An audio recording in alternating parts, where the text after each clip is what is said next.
إنما النسيء زيادة في الكفر يضل به الذين كفروا. Bismillahirrahmanirrahim. Nahmaduhu nusalli ala rasulihil karim amma ba'd. Respected ulama and brothers, assalamu alaikum wa rahmatullahi wa barakatuh. I have been researching our ulama meetings from the 17 and 80s, and I came across this 1984 moon sighting criteria, which took place in Regent Park Mosque, and it made certain recommendations. Even though we are many years away from that, I think there is some learning point, and I'd like to share my findings with you. So one of the reference of that I came across first is from Mufti Yusuf Danka from Croydon, who has written an article from various ulama lectures that he attended. And I thought this criteria needs investigating. His reference was Fatwa Rahimiyah by Hazrat Mufti Abdul Rahim Lajpuri from Gujarat, India, I believe. So I thought I must look up the reference before I start discussing what they talked about. So I searched for the entire 10 volume of Fatwa Rahimiyah, looking for the keyword 1984, and I couldn't find anything. I sent multiple messages to the author, and he was busy, he was unable to respond. So I asked Maulana Yusuf, gave him the Urdu link of the fatwa, and he has found a mention of 1978 fatwa on it. So what I believe has happened is that this was event, a national moon sighting meeting took place in 1978 in London Regent's Park Mosque. And the fatwa actually details that there was an ijtima induced by remarkers, and a lot of senior scholars from the subcontinent came, including Mufti Abdul Rahim Lajpuri Sahib, and they were requested to discuss this issue, and they got all the senior ulama in London Regent's Park Mosque. And at the time, the leader of the Jamiat Ulama was Mufti Abdul Baqit, and also Allama Khalid Mahmud Sahib back in 1978. And together with other Maslak people, and Mufti Saab researched this issue and made some recommendation. I won't go through the entire documents, but only the last point, advising the UK Muslims what to do first, what to do second, and how to make the declaration. Okay, so I have the audio recording of the entire fatwa, but I am going to extract this alif, ba, and the announcement. I think most of you brothers know Urdu, so you can hear that. So this fatwa is 1978, but it sets the background to 1984. Okay, so let's listen to the audio recording. बरतानिया में चांद देखने की कोशिश जोग्राफियाई इम्कान की रोशनी में की जाएगी और उलमा की एक कमेटी हवाई जहाज़ के ज़रिए चांद देखने की कोशिश करेगी। नंबर 2, अगर बरतानिया में मज़कूरा तरीके से चांद नज़र न आए तो किसी इस्लामी मुल्क से रुयत हिलाल की शरई तौर पर साबित होने वाली शहादत की खबर पर इन्हिसार किया जाएगा। और रूयत हिलाल कमेटी अलिफ या बा की रोशनी में चाँद का ऐलान करेगी और इसके वसी पैमाने पर तशहीर का अहतमाम किया जाएगा ताकि पूरे जज़ीरा बरतानिया में एक ही दिन रमज़ान का आगाज़ और इख्तिताम हो सके। और फिर इसके नीचे तमाम उलमाए किराम के जो उस मजलिस में मौजूद थे साइन किए गए हैं। So that was the audio recording of this final gist of 1978 fatwa. It's interesting, he mentions that first look for the moon on your UK horizon and do so when there is geographiya imkan. And there will be an explanation what that means. And so some people might have said the moon is usually covered by low-level clouds, so can we have permission to go take an aeroplane? And I think he gave that permission. And has anybody tested it? There has been a report that ulama group from London actually have hired an aeroplane to go up in the sky, and they didn't see anything, but I think they were looking on the Saudi day to look in the UK. I have tried all that. There is nothing that the past fatwas mentioned I have not tried.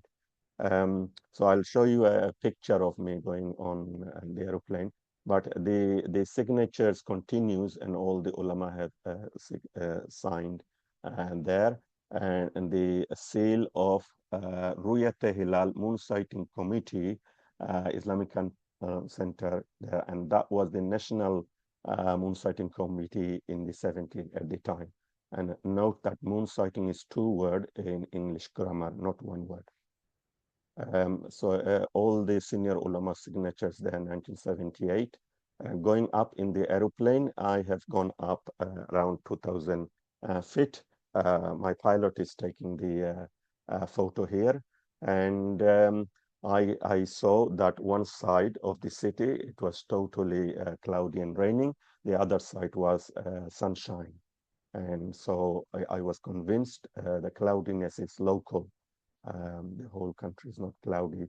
But if there are only few people in a small city, maybe that's the only option available. And it's not too expensive to go up in a small airplane because a lot of these are available in gliding clubs where people learn to become pilots. A few £100 and you'll be up in the air in no time. But I think we have a better system now. We just have people looking for the moon from throughout the country, and one part is cloudy, then other part is clear. Just like last Dhul Hijjah, the whole of UK was cloudy, nobody saw it. I and my group saw it in first from the whole world. So it can happen 17 hours of moon. And I saw it with binoculars only. I wear glasses.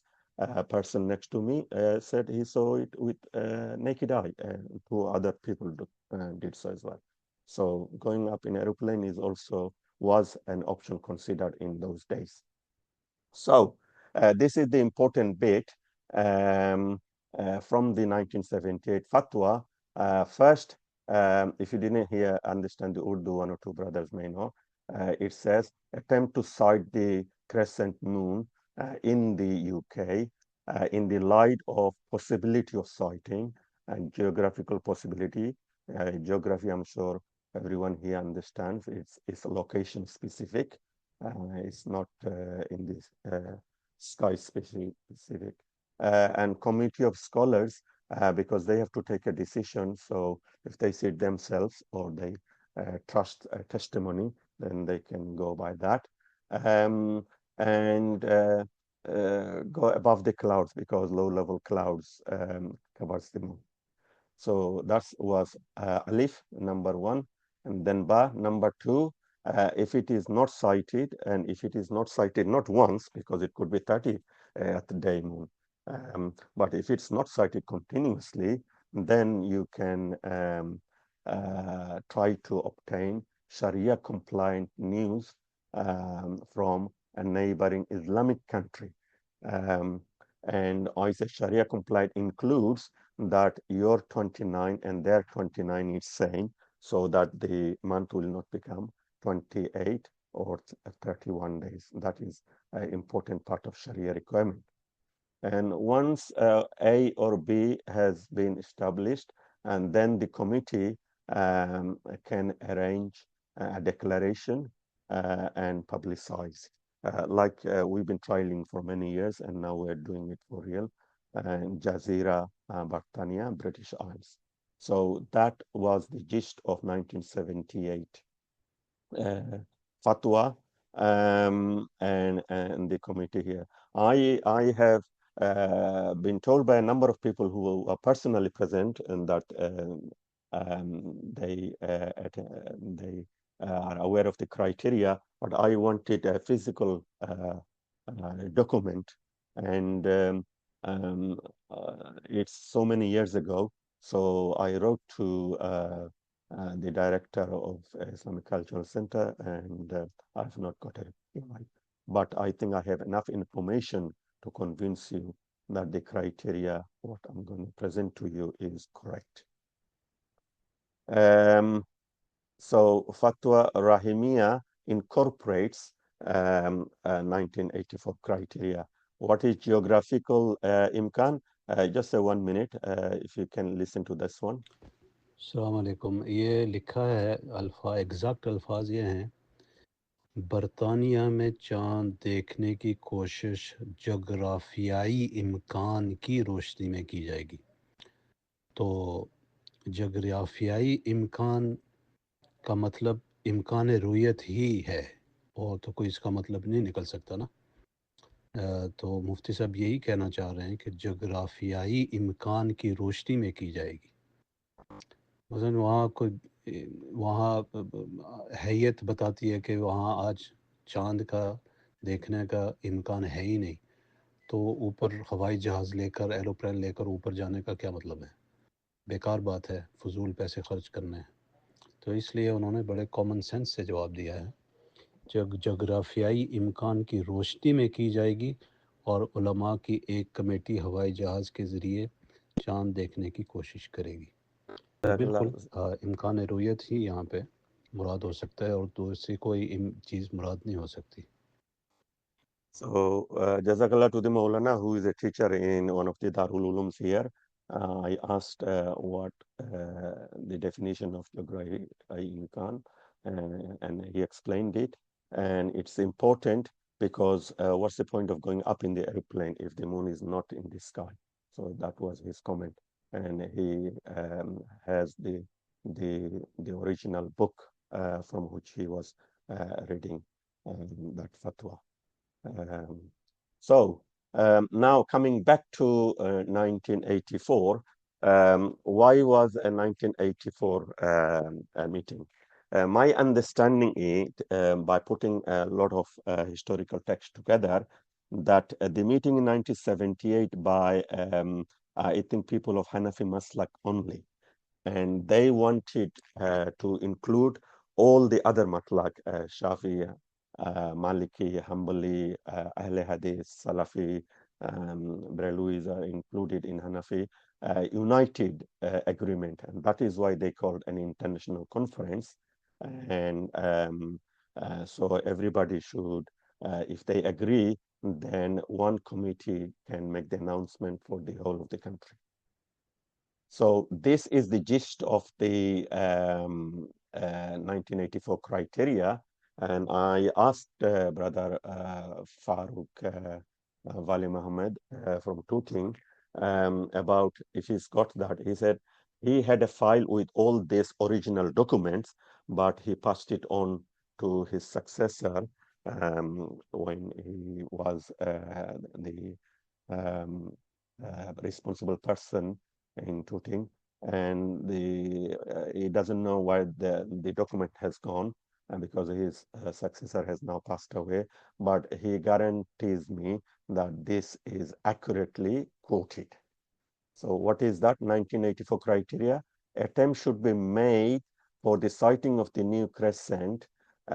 If a sighting is not possible, subject to astronomical calculation, showing that the moon is in the horizon after sunset in the United Kingdom, the news of the moon being sighted in any other country will be accepted provided it has been ascertained according to the Sharia, and that according to the Sharia includes the month must not become 28 or 31 days. So I am confident that this is accurately recorded. Now, as you may be aware, back in 1986, an incident happened, and there was a split, and a large group of Muslims decided that it's much easier to get the news from Saudi Arabia. So Jamiat Ulama used to publish the Qura calendar, and they were quite honestly saying it is based on Qura calendar. Okay, but I think some years later, something else has happened. During the month of Ibadat, like Ramadan, Shawwal, the ulama, Ministry of Justice require testimony, and occasionally there's a sunstorm where Riyadh is totally covered. So they said, oh, in that case, we have to complete 30 days. So it gets one occasionally a day different. And so they abandoned saying Qura and saying now Saudi Islamic date. But Saudi Islamic date calendar officially is the Qura, which is based on the birth of the moon. And later on, they added sunset after moonset, after ICOUK campaigned a lot. Because astronomically moon cycle is 29 and a half days, and it is possible when it's due to complete 30, some witness comes on the 29th and makes a mistake, and they end the month before the moon is born. And this has happened, and we have proof documented that many occasions they have declared the beginning of the month before the moon was born or after the moon has gone below the horizon. Now,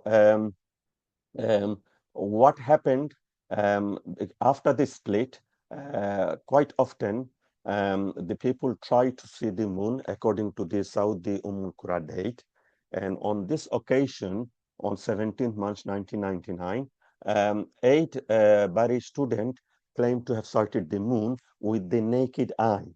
I want to point out they are saying, naked eye. There was some rumors that maybe Saudi use a specialist equipment to see the moon, even when the moon is not in the sky.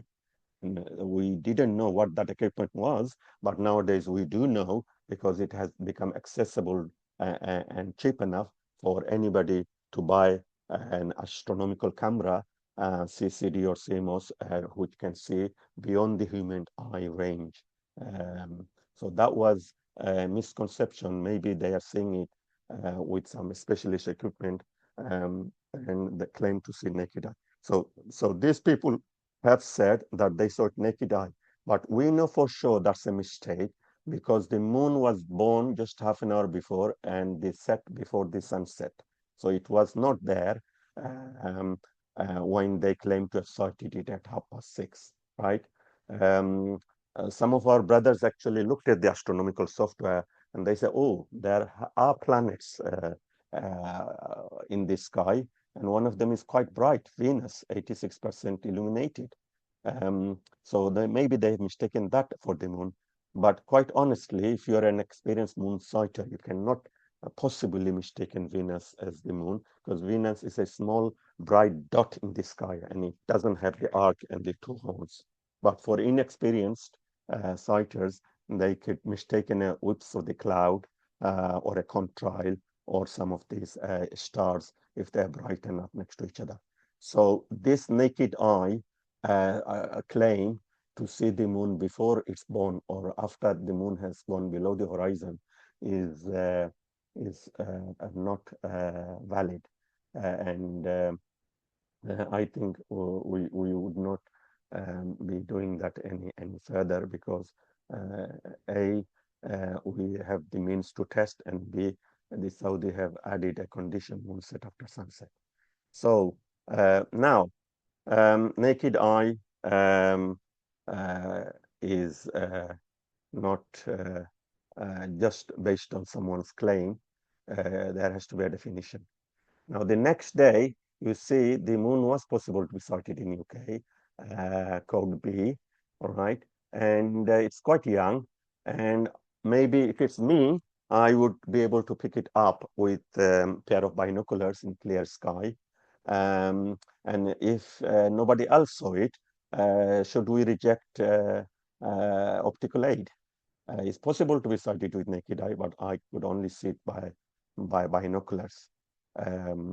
But maybe if we have lots of people with good eyesight throughout the country, there will be somebody who will be able to see it with naked eye. But so we need to understand what is the definition of ru'yat. Are we making a big fuss over something which happens only on a rare occasion? As long as it is Sharia compliant, then that is the important thing. So that's why we have to refer this matter to the fuqaha. And if you go higher up in altitude, sometimes you can see the moon easily than if you're on low level ground, because you have an extra advantage of later sunset. And you can go on the mountain, that's valid. And if you don't have mountain, going in a small airplane from your local gliding club, that is also a possibility. Naked eye. We have this dispute using naked eye as a ball to kick around to deny genuine sighting from our small island, which is mostly covered with clouds. So there was a dispute in last Ramadan because one of our experienced brother, he testified he saw the moon with binoculars. And because other people didn't see it, they say we can't accept that. But we have inquired that 2 years ahead, this could happen because we're going through a major lunar standstill with low altitude moon. And unless people go out to good location, they will easily miss it, even though it may be quite old, maybe 30, 40 years old, but maybe less. Anyway, so this group of ulama who were with Jamiat back in 1984, and they eventually were convinced by 2008 that they need to shift away from Saudi. So they named themselves Wayfaqul Ulama, and they had a meeting and they decided that they would not accept binocular sighting unless it is confirmed with naked eye. Okay, so let's look at okay, from this year, but it just happened. This is from last year. I have one this year as well. So on this date, 2nd of November, 2024, last year, you see moon has set before the sun, just like 17 March 1999, right? Moon is not in the above UK horizon. So they have developed their own criteria saying, if it's not there, we'll jump to another country called Morocco and do Morocco sighted with how many sighting point? 278 sighting point. The entire country, including their army, navy in Dakhla, reported negative sighting. So they complete 30 days. They start on the 4th, right? So they say, oh, that's no good. Let's us jump to another country down south. Just bear in mind, the fatwa says that it has to be possible to be sighted in your country with geographical imkan. So they jump and they say, we will go and start the month by borrowing it from a location 8,000 miles away. That fails the 1978 criteria as well as 1984 criteria. But anyway, they have good intention why they're doing that, which will come clearer in a moment. So let's consider yesterday, 22nd, same as last year, moon has set before the sun, impossible, mustahil, not lamumkin, not possible, it's impossible, right? So not saying, So let's jump to Morocco. And the Morocco, from 217 points, negative sighting. So they will start from the next, after completing 30 days. So they say that's no good. Let's jump to Southern Hemisphere, 8,000 miles, and bring it from there. And they started there from 23rd October, even though it is not visible in UK or in the nearby Muslim countries. So so why are they doing it? Let's invite this Maulana Saab to explain. I've got subtitle on here, and so this might help you if you don't understand Urdu. ये जो इफाकुल उलमा का criteria बनाया है वो मैंने ही बनाया है। साउथ अफ्रीका हमको लाजमी लेना है, इस वजह से कि असर के बाद खबर आ जाएगी। साउथ अफ्रीका और मराकश दोनों को लेने से फायदा यह है कि कई महीने सऊदी के साथ हो जाता है। Okay, so the intention is to unite with Saudi where the moon is beyond dungeon limit, never possible to be seen, right? Based on the birth of the moon criteria. So that is their agenda, moving away from 1978 as well as 1984 criteria. So I am going to summarize this in this slide, and then I will answer some misconception why some of our current day ulama misinterpret old fiqh to come with new ruling which goes totally against science and our logics and our experience. Okay, once I finish that, you can take a screenshot. So 1984 was international conference held in London, Regent Mosque, to discuss UK moon sighting criteria. Basically, people of all maslak, including people from Egypt and Arab countries, as well as Asian countries, Dawat and Tabligh, Jamiat Ulama, Baralwi, Salafi, everybody completed that. And they unanimously agreed that if the moon was not seen in the UK, then follow a nearby country when the moon is above the UK horizon. I recall in 2008 and 9 and 10 when I used to get invited to come on Islam Channel TV and Ikra TV and things like that. And Brother Iqbal Sakrani from London, who was the MCB secretary, remembers very clearly the moon must be on the horizon. The moon must be horizon. So we explained earlier what does on the horizon mean. Imkan al-ruya, possibility of sighting. The minimum is moonset after sunset, not before sunset. So that's the condition on the UK horizon. Then and only then you can go to foreign countries. And this was endorsed by the Grand Mufti of India, Mufti Abdul Rahim Lajpuri Sahib. Okay, and he documented that in his Fatwa book. And originally, initially, I relied on the extract by Mufti Yusuf Tanka. Okay, so now, yesterday, Wednesday, 22nd October, according to UK count, is 28 Rabiul Thani, right? The moon was not visible in the UK as the moon set was before sunset over here, right? It was not visible anywhere in the nearby countries either. Okay, so 28 is not visible even the next day.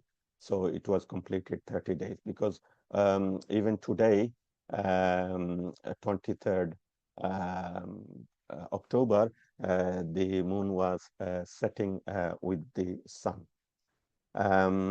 So it was not seen.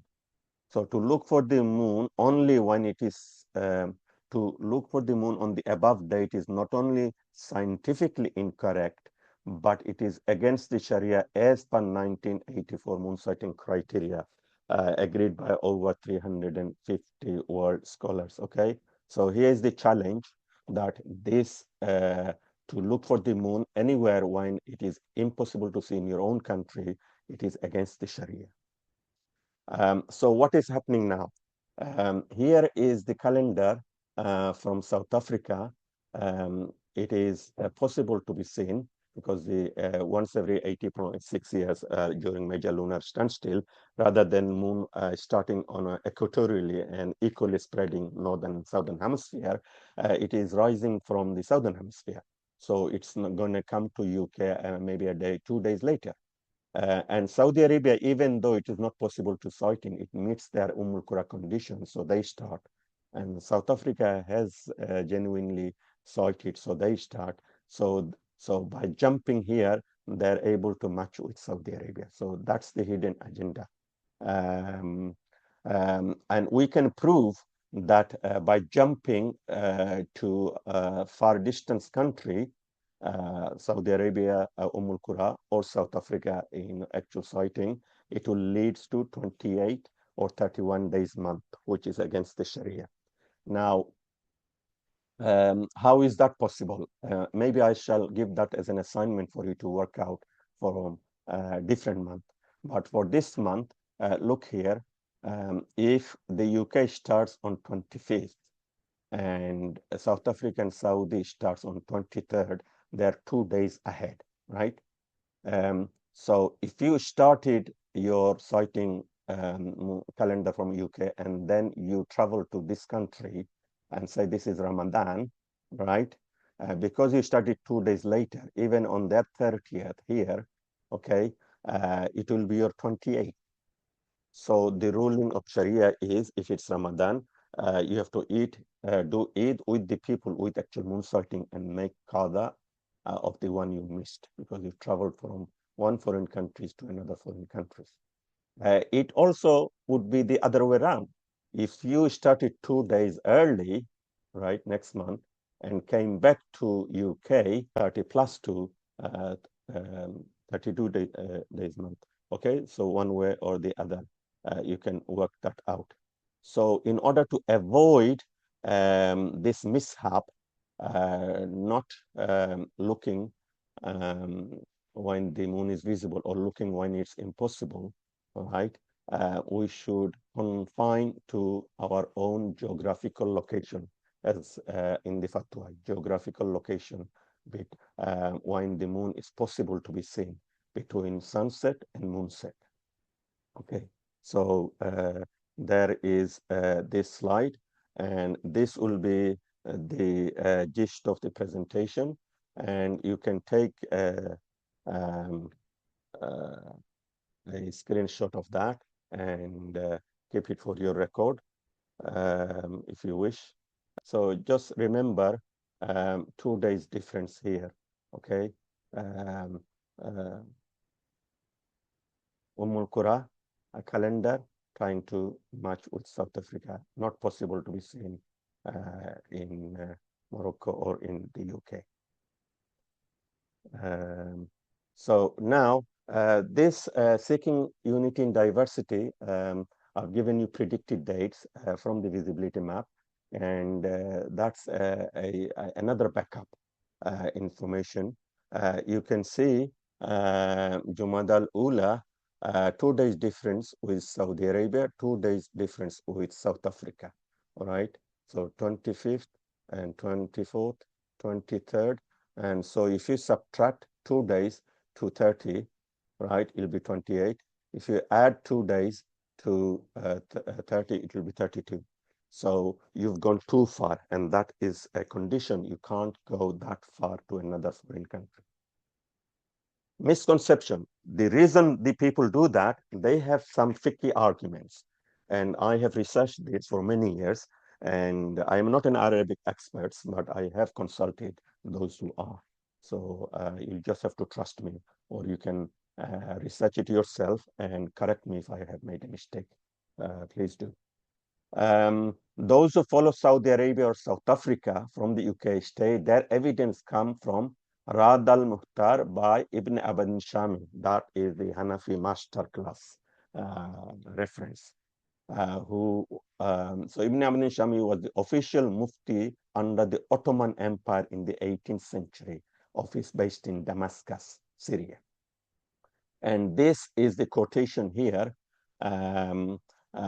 which translate to mean that no matter how far east or how far west, if the news reaches you, you must follow it. Okay. And they attribute this condition to Imam Abu Hanifa himself, saying it's in his books of fiqh called Zahir al-Riwaya, Jam-e Saghir, Jam-e Kabir, and all these books. According to current research, this is a misquotation invented about 500 years Hijri by a person named Qadi Khan. And nobody checked it is in Zahir al-Riwayat. And then it kept being copied hundreds of times, thousands of times in every possible book you can find. And they say this is the Hanafi opinion, global site, right? My argument against it is, and being a scientist, an engineer, also a teacher, I have to provide evidence and consider the context in which a statement is said. So if you're in 18th century and they said that they're only getting the news from the east and west boundary of their city, their context, that is perfectly fine because they all share the same visibility of the crescent moon. But if you stretch it to around the globe, we are taking it out of context. It is not their fault and they haven't led us. Okay, so now let's look at this 18th century text. What was the context of communication method and the time furthest travel, that time, and the furthest travel distance, and of sharing of night. In a lot of fiqh books says, if you share the night, then you can borrow the news. Sharing of the night of what?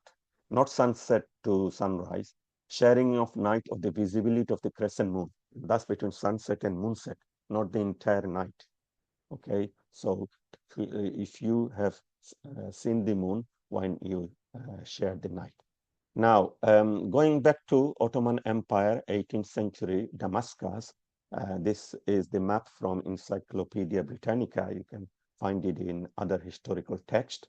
So here, the headquarters, Mufti Ibn Abedin Shami, that's his office here, Grand Mufti under the Ottoman Empire.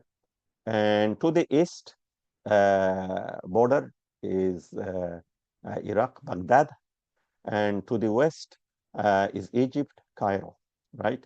If you look at the longitude, they're about 10 degrees to the right, to the east, and 10 degrees to the left, right? Visibility of the moon, if you say 1 hour, that's 15 degrees, right?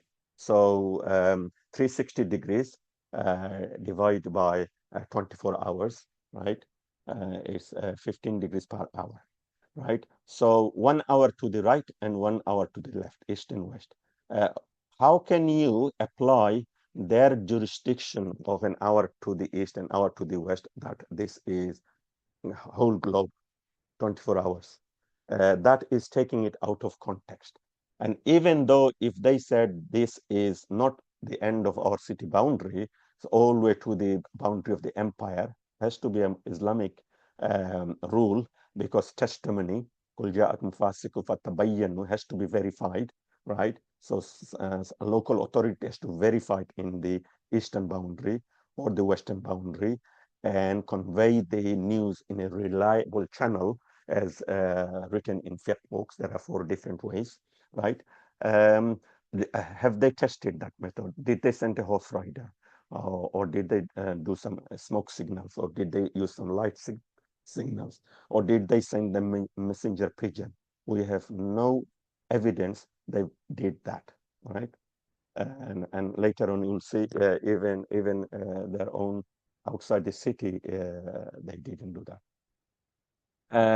So this quotation that no matter how much east and how much west is from Zahir al-Riwaya is disputed, okay? And all the evidence have been compiled by Mufti Abdul Malik from Bangladesh.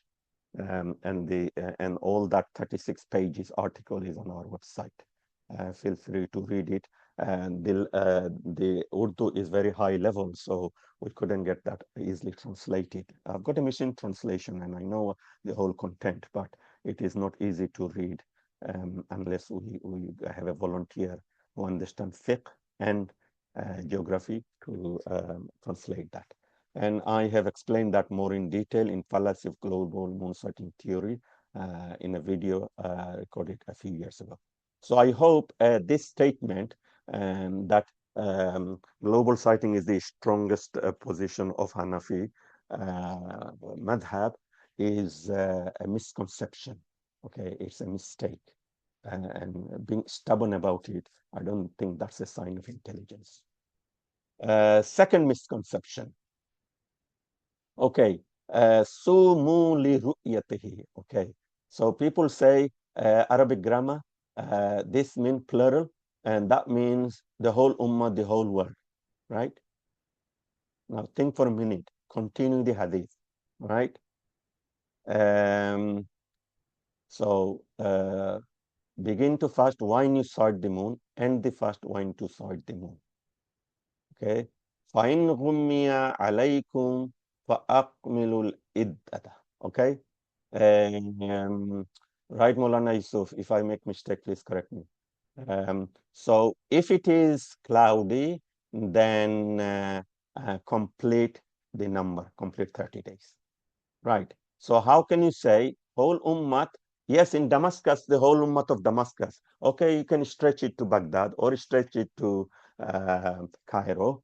You know, it is still some nearby distance, but wrapping around the whole universe on that, that is taking it too far and out of context. So this is an evidence the global sighting camp uses, and that is full of fraud for these reasons. Linguistic interpretation taken out of context, right?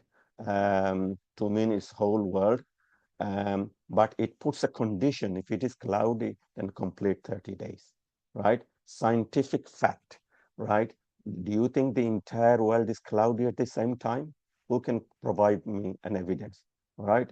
How many thousands reward do you need? Oh, maybe I'm not allowed to do that. Okay, maybe a Hajj and Umrah ticket or something like that, right? Whole world is cloudy at the same time. That is not a proof, okay? Cloudiness is local phenomenon, okay? Hence, this sumu plural does not refer to the whole world. That's my challenge. Okay, and I am not saying it from my own thinking. I am saying from eminent scholars who have given tafsir of this ayat. Man shahida minkum shahar falyasum.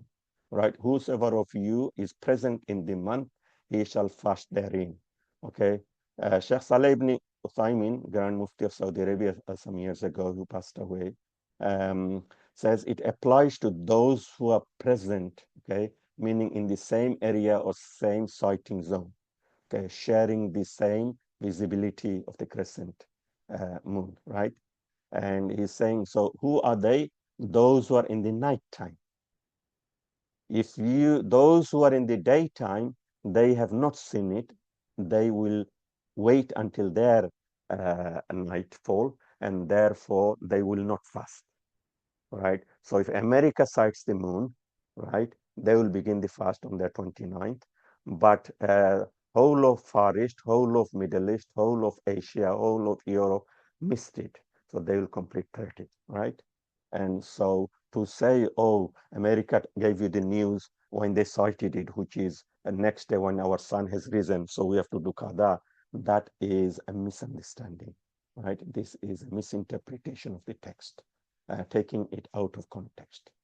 Okay, I've got many misconceptions, but I'll do one more and then that's it. This hadith from Ibn Majah is the third misconception which is used in favor of global sighting theory. It is a theory because the whole world cannot see the moon at the same time. Okay, so Umair bin Anas bin Malik radiallahu anh saying, my paternal uncle was among the Ansar, who was amongst the Sahaba of Rasulullah sallallahu told me the new crescent of Shawwal was covered with clouds. That's the key word. Medina was totally cloudy. So we completed fasted the next day, completing 30 days. Then some riders came at the end of the day and testified to the Prophet ﷺ that the new crescent has been sighted the night before.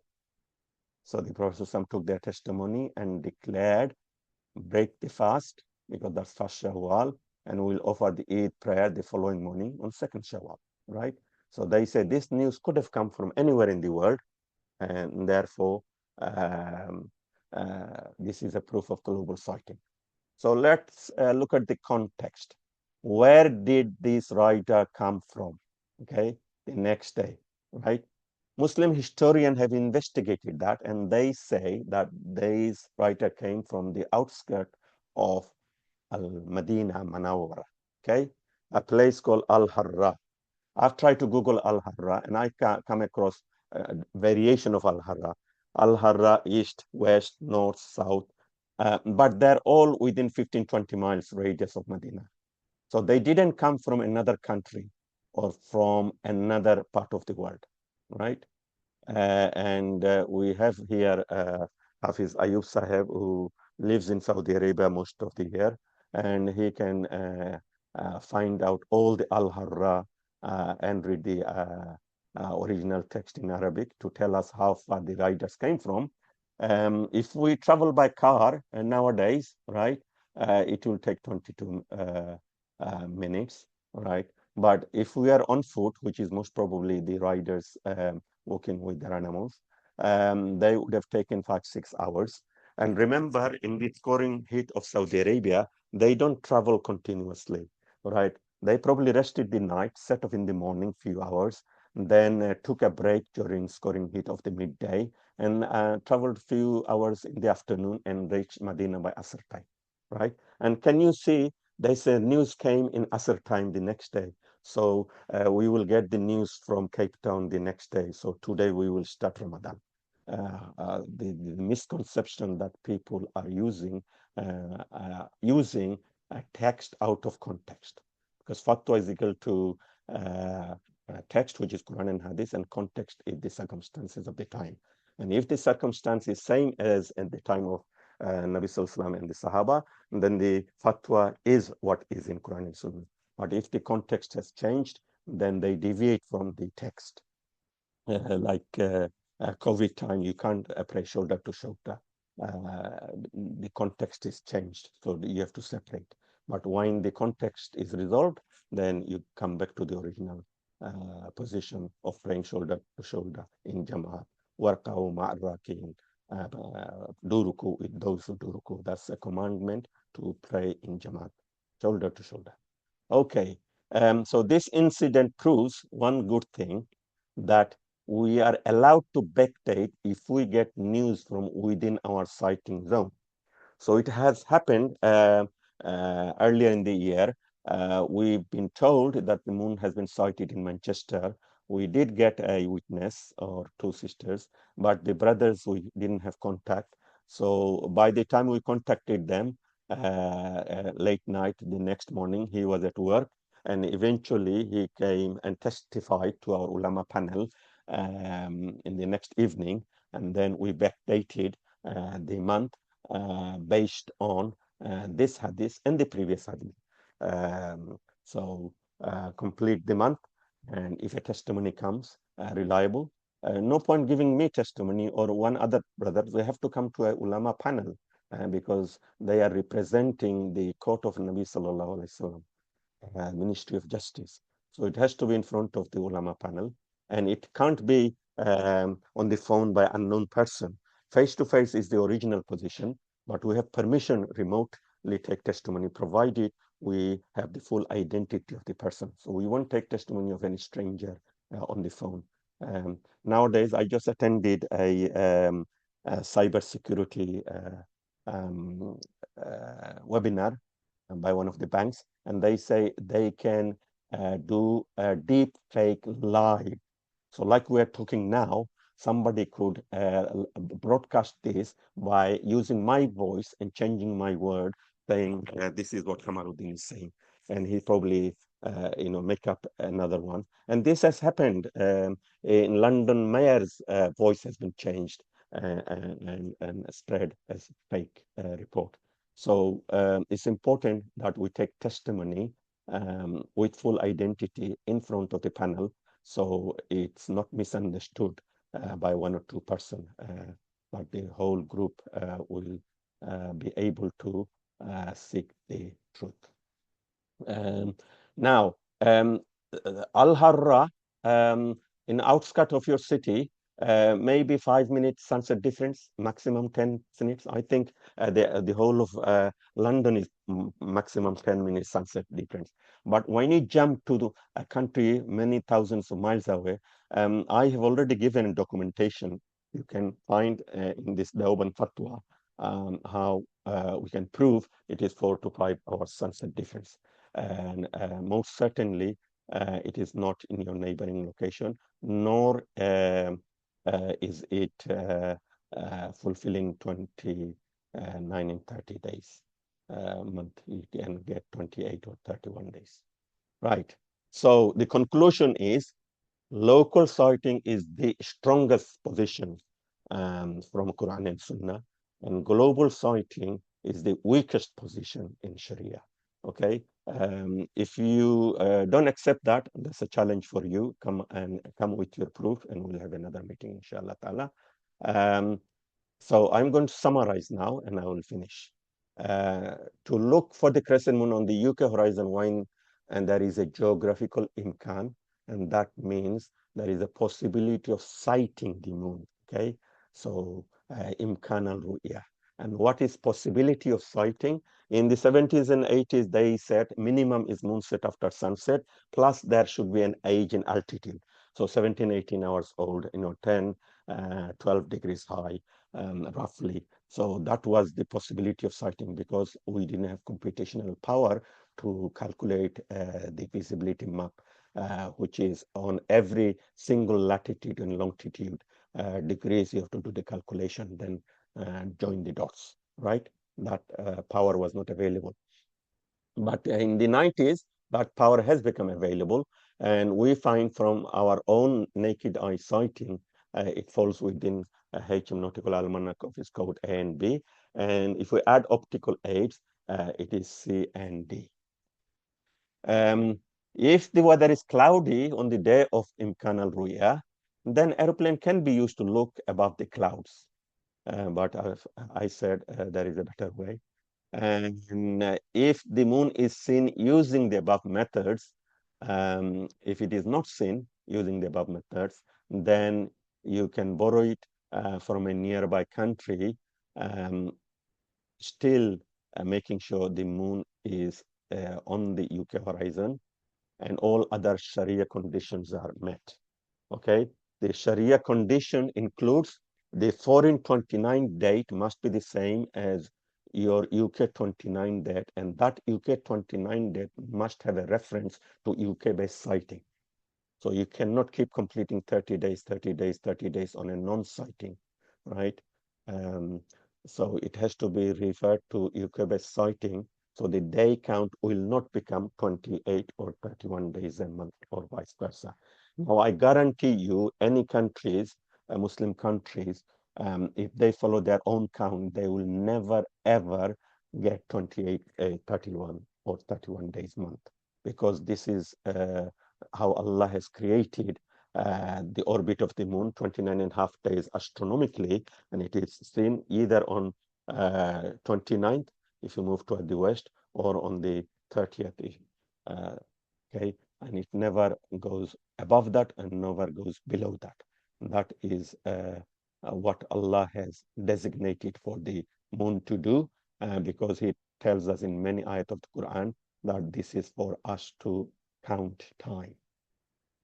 So after the decision is made, and the Ruyat Hilal Committee may make the announcement to whole of the country, we've sent our procedure and our data to all the Darul Ulums that we know of who have previously given fatwa to follow foreign countries, and they said you are no longer allowed to follow foreign countries since you are able to see the moon in your country. But there is one Darul Ulum who has a lot of contacts in UK, and they keep telling that it's cloudy because the people who keep telling them never go out to sight the moon. So they put a clause, but if it is continuously cloudy, then you can follow a nearby country. Otherwise, if you can see it, follow your own sighting. And we can overcome cloudy weather by having lots of groups looking from different locations. And we've been doing that since 2018, 2 days, the first days of Morocco and the second days. And during the COVID, we were able to get, many times more people looking because they were not stuck in traffic on the way to work and back or school run or anything like that. They just popped out of their back garden and playing and saw the moon. And we find that even half the country is cloudy, other half people were able to see it. And this is what has been documented in the fatwa we have received. So that is all I have to say at the moment. I'm happy to take questions. Please put it on the chat or in the comment, and I will answer them as best as I can. Jazakallah khair. Wassalamu alaikum wa rahmatullahi wa barakatuh.